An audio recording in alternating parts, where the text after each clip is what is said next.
Bonjour à toutes et à tous, bienvenue dans Nova 16.2. Dans cette vidéo, on va parler du contrôle qualité des attributions de classe, type et type prédéfini IFC aux éléments de votre modèle.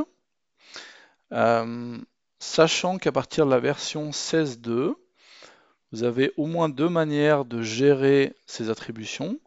La première consiste à définir un mappage entre classe Nova et classe IFC, donc un mappage par défaut.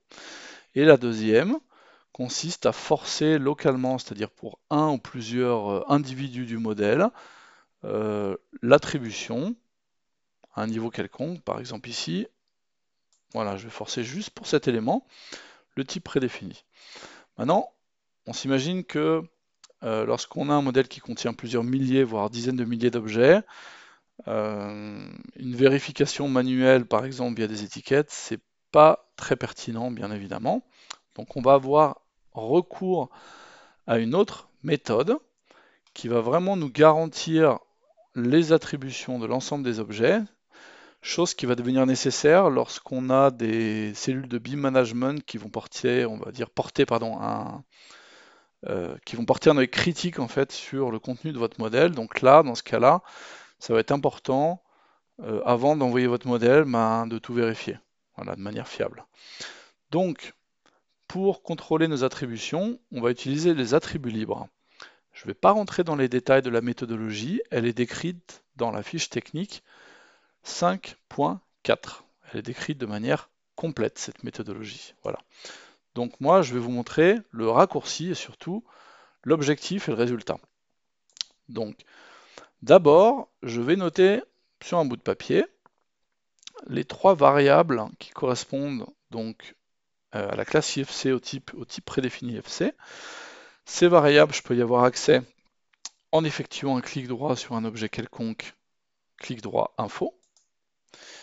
Et dans la première colonne, que je suis en train de classer par ordre alphanumérique, je vais noter euh, donc le nom exact de ces trois variables qui sont donc la classe IFC, le type IFC et le type prédéfini.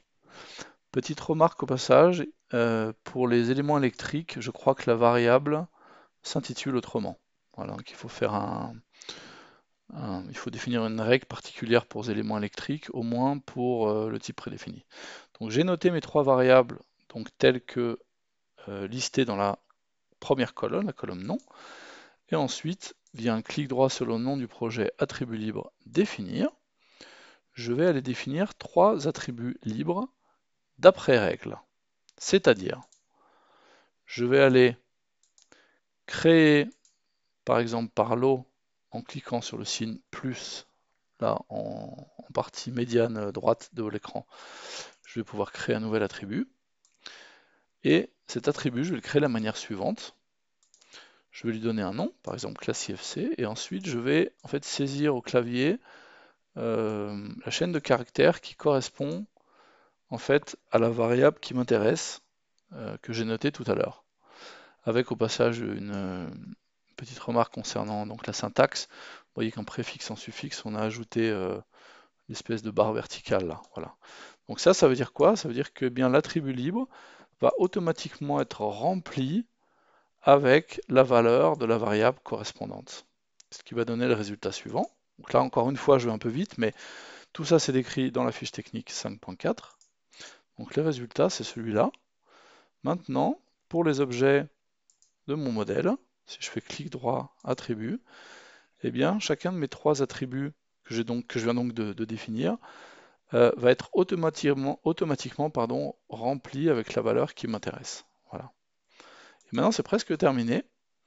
Je retourne dans la gestion des attributs, donc clic droit sur le nom du projet dans la fenêtre des documents, attribut libre, cette fois-ci édité.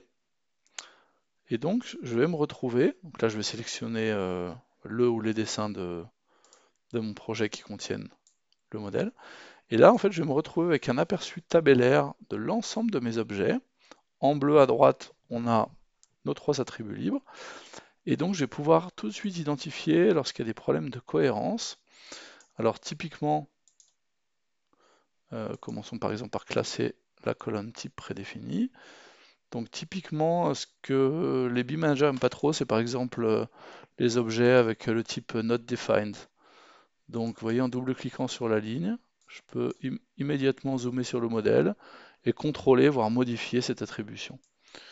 Ou bien, j'ai vu au vol là qu'il y avait des éléments IFC proxy, donc ça me plaît pas trop, je peux vérifier ce qui se passe, etc.